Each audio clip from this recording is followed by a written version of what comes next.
O Brasil precisa de uma teocracia? Sejam bem-vindos para mais um vídeo aqui no canal O Saquarema. Eu me chamo Thiago Araújo e recentemente viralizou alguns vídeos da inauguração, ou sei lá se estão requintando matéria velha, de uma igreja luciferiana em Itatiaia, no Rio de Janeiro. Sim, o Rio de Janeiro é um estado bem amaldiçoado, mas ser satânico no Rio de Janeiro é sacanagem, né? Você pega ali a arquitetura, que até que não ficou tão feia, tá até que superior à maior parte das igrejas neopenteca, só que, cara, essa estética preta em vermelho é um negócio tão horrendo, tão tosco.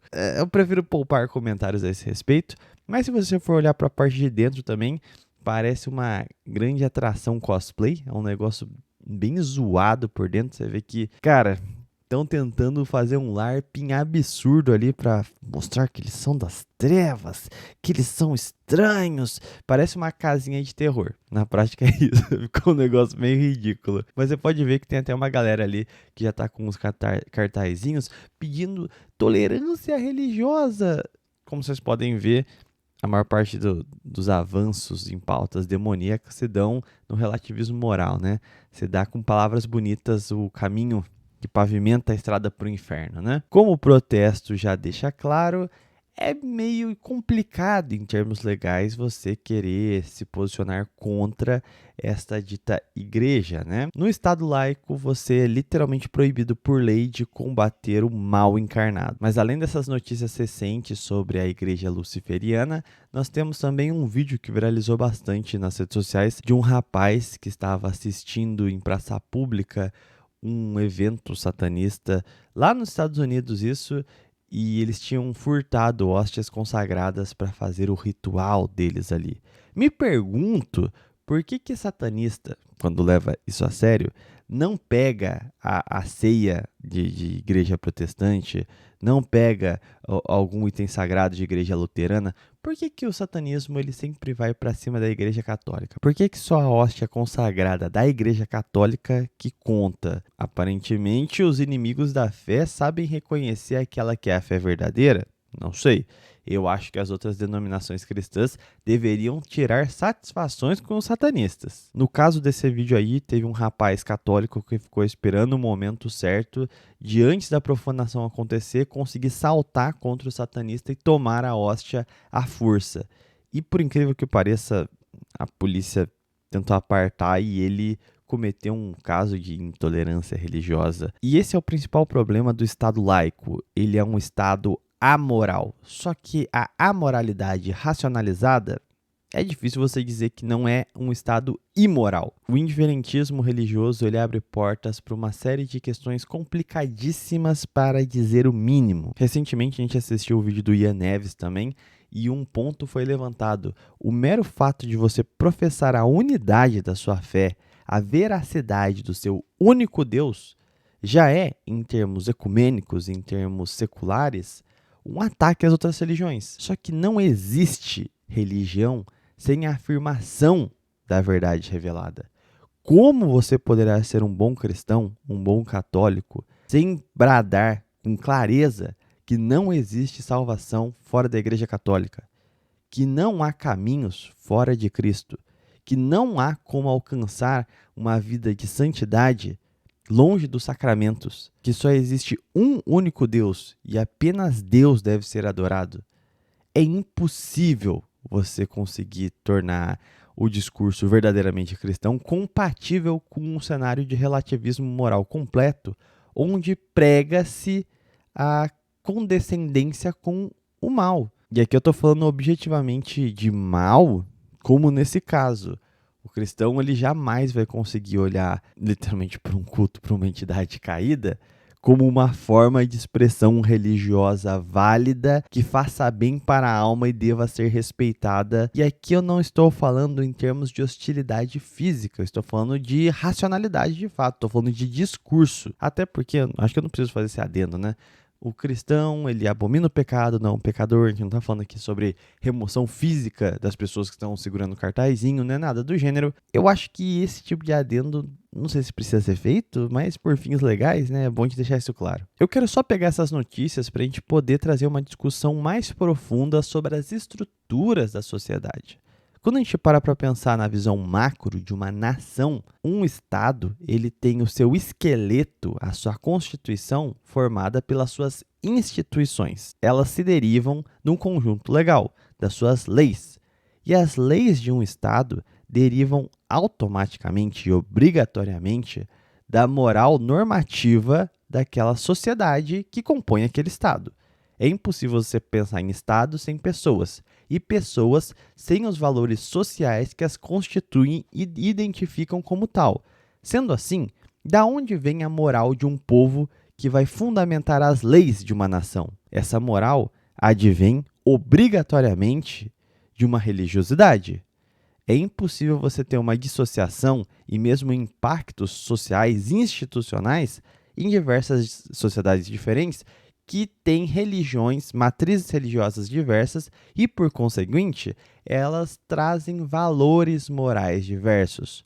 Um exemplo muito claro disso é quando a gente compara, por exemplo, os países ocidentais de matriz religiosa cristã com países, por exemplo, asiáticos que têm por base o confucionismo, tem filosofias budistas.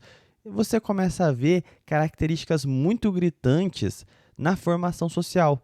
Por exemplo, um caso desse, você pega as convulsões sociais em torno do trabalho na Europa, no século XVIII, XIX, XX, e você olha para as relações de trabalho na Ásia com o seu processo de industrialização.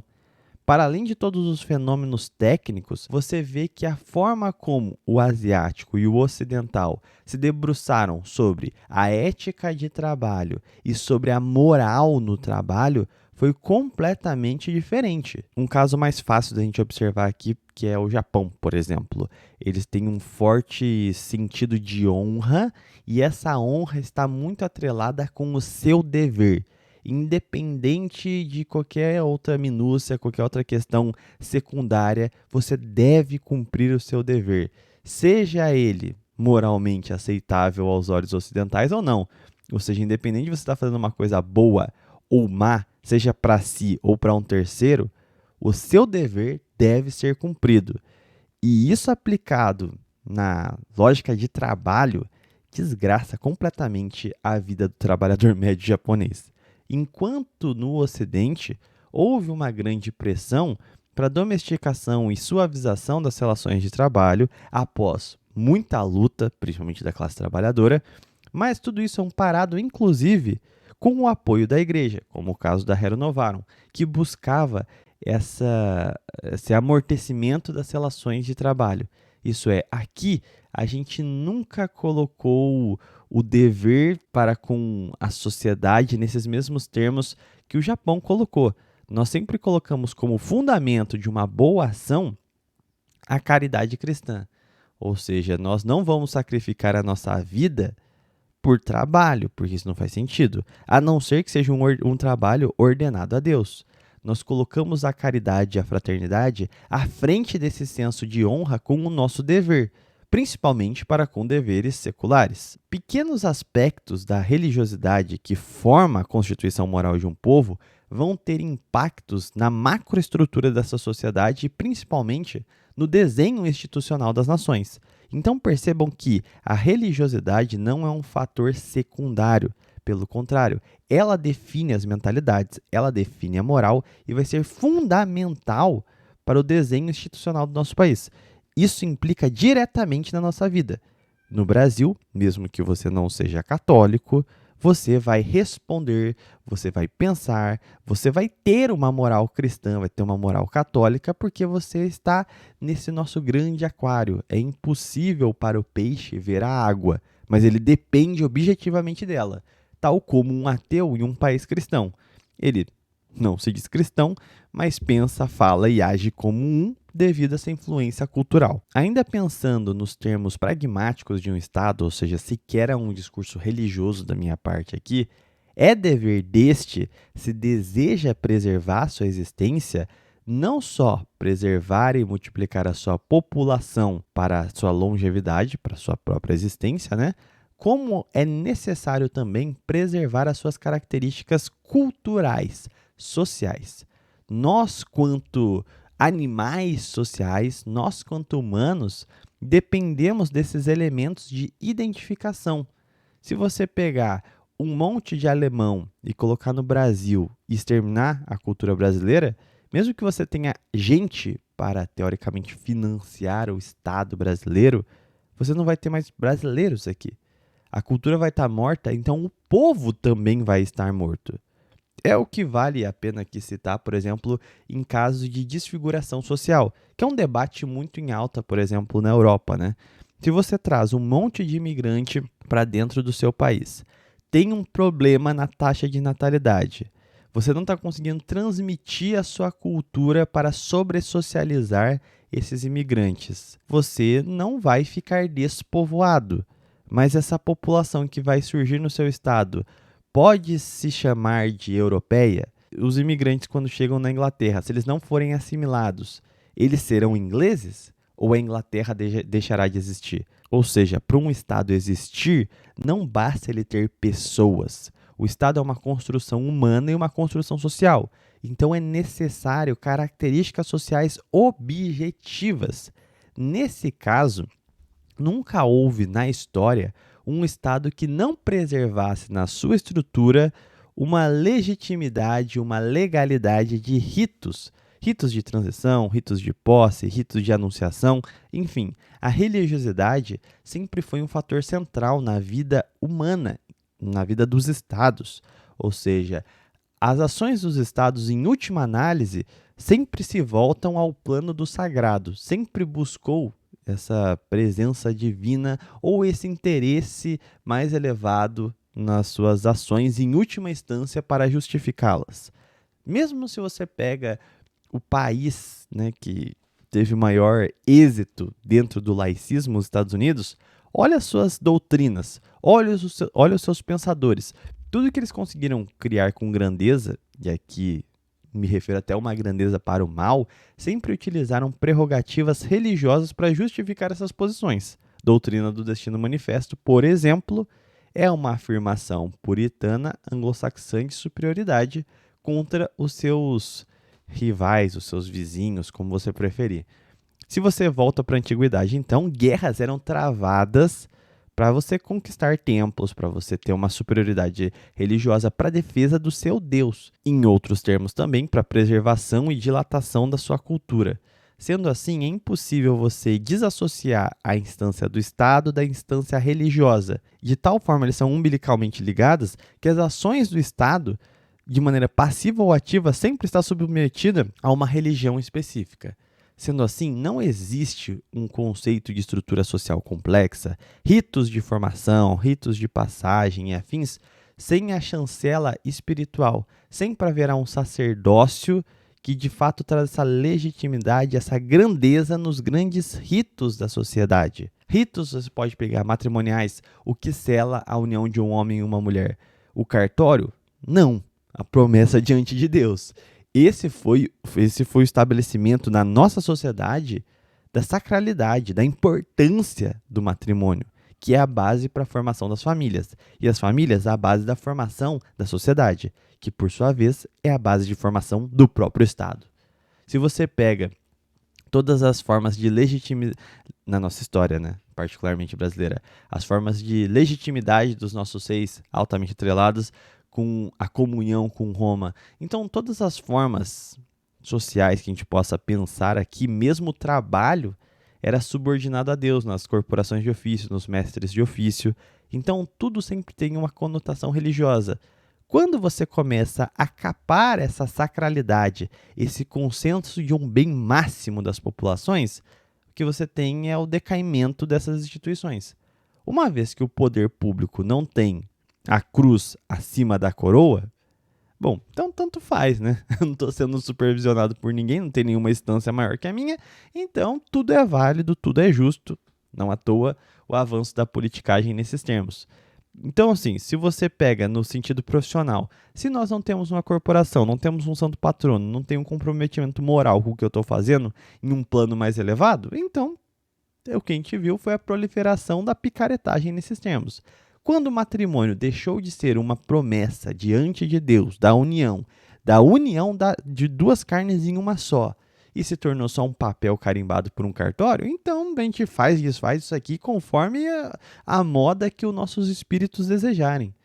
Ou seja, tudo perde a seriedade, perde o peso quando o senso de honra e de subordinação na nossa sociedade vai sendo colocado em segundo plano. Deus se torna um apetrecho de comodidade às nossas preferências e não um senso de lealdade, de autossacrifício para se enquadrar numa moral maior. Ou seja, há um decaimento natural da nossa sociedade conforme ela se dessacraliza, conforme a palavra do homem se torna cada vez mais volátil e as instâncias sociais, seguindo o mesmo ritmo, vão perdendo a sua rigidez e a sua capacidade de fato dar concretude às instâncias sociais. O efeito último disso é que o Estado que não preserva os seus ritos, que não confessa a sua sacralidade, que não busca na legitimidade divina como um pacto de união entre homens por um bem maior, o que acontece é o seu decaimento. Nunca existiu na história um Estado que não preservasse sua estrutura e legitimidade religiosa. E onde a gente vê que há um ataque, um relativismo nesses termos, acompanha-se também de um relativismo nas ações públicas, na vida social, ou seja, tudo se torna relativo, e onde há relativismo, há imoralidade em última instância. No caso brasileiro, há um perigo a mais aqui, porque não haveria sociedade brasileira se não fosse o catolicismo. A fé foi a base da nacionalidade e da unidade. Sem ele, fica inviável sustentar a nossa união. Porque senão, o que é ser brasileiro? Nascer nesse solo? A miscigenação só pôde se operar no Brasil graças à unidade religiosa, que foi esse elemento cultural que formou as nossas instituições, que formou as nossas entidades públicas de atendimento geral, que formou um senso de moral comum, uma cultura unificada. Se você for pegar dos polos do extremo norte, no nordeste, no sudeste, no centro-oeste, no sul, você vai lá encontrar as mesmas festas típicas, sabe? Festa do divino, você vai pegar festas religiosas, festas de santos, você vai pegar uma moral comum, você vai pegar um mesmo idioma, você vai pegar inúmeras características e inúmeras cidades fundadas por padres, né? E nomes de santos batizando as cidades, os marcos geográficos e afins, porque esse foi o esteio de povoação do nosso território. Sem isso, a gente não teria uma unidade, qualquer que seja.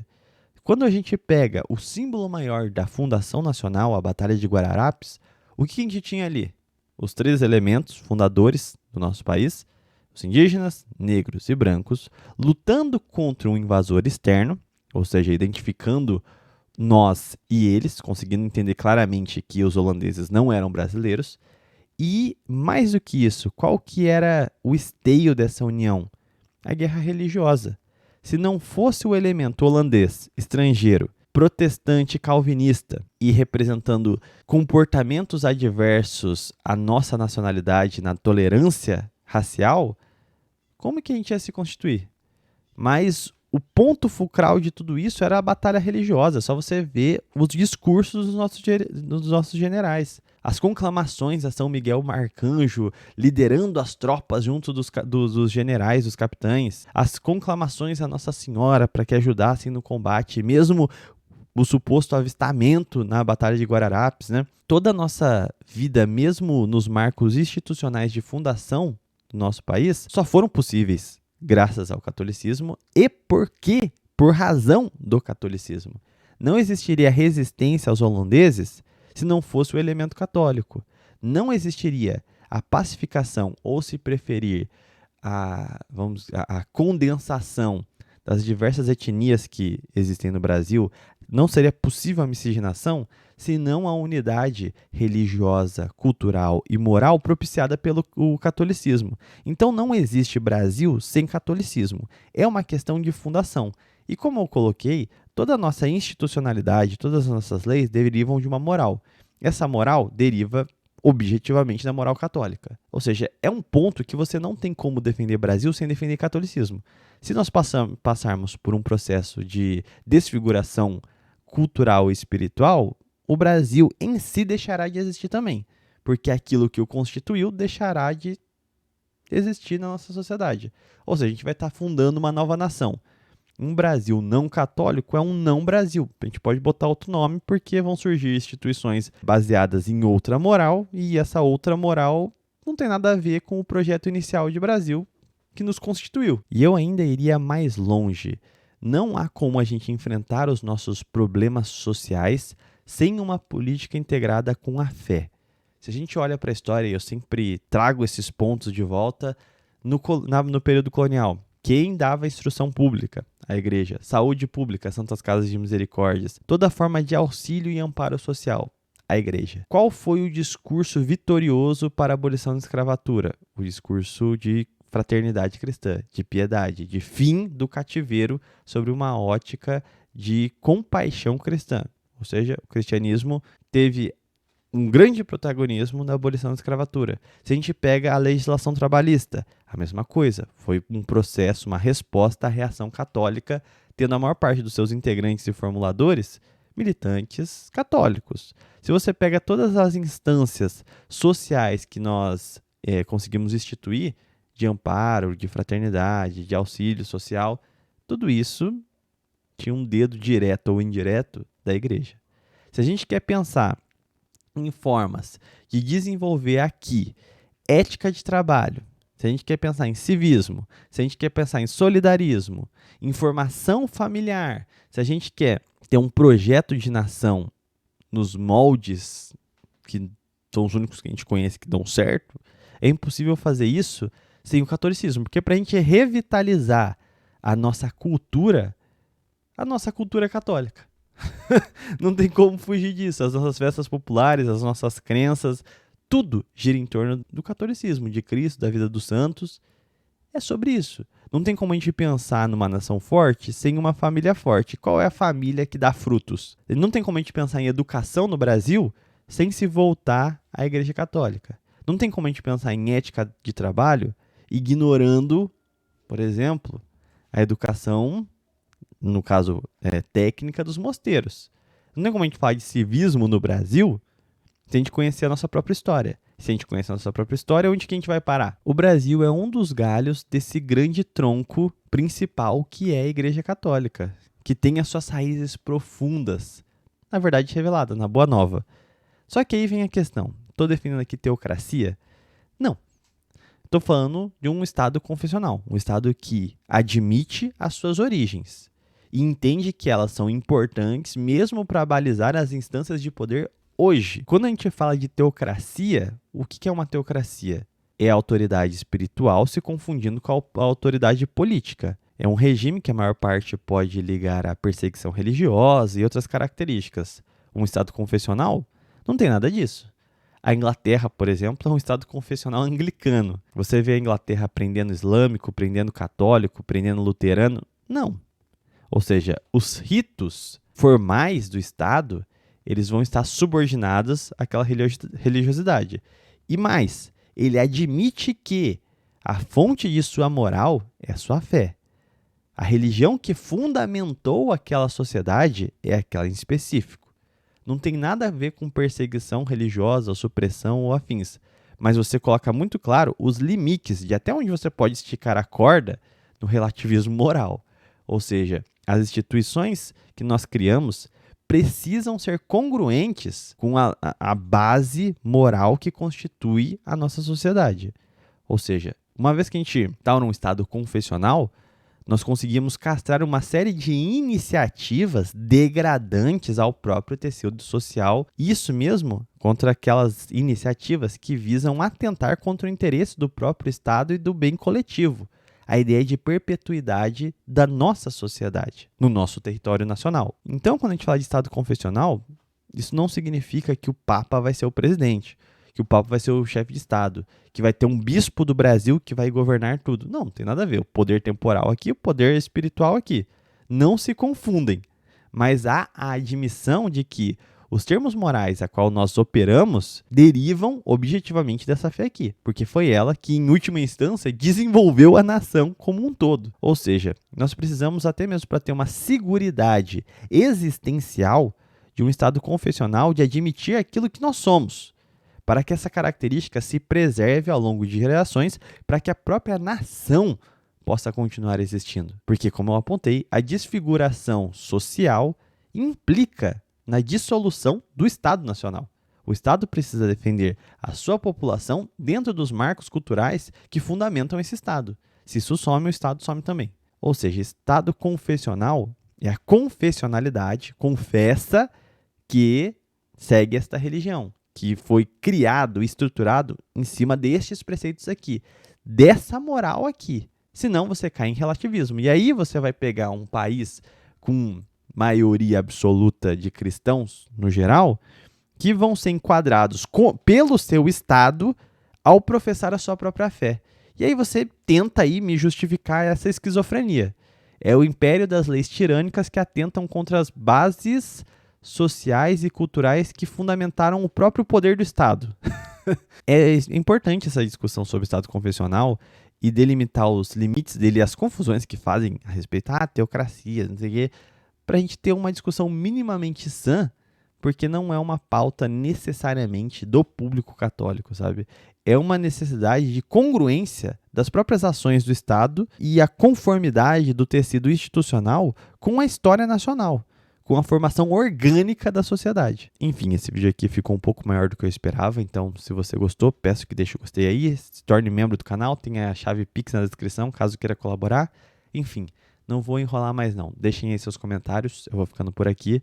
Até um próximo vídeo live. Tchau, tchau.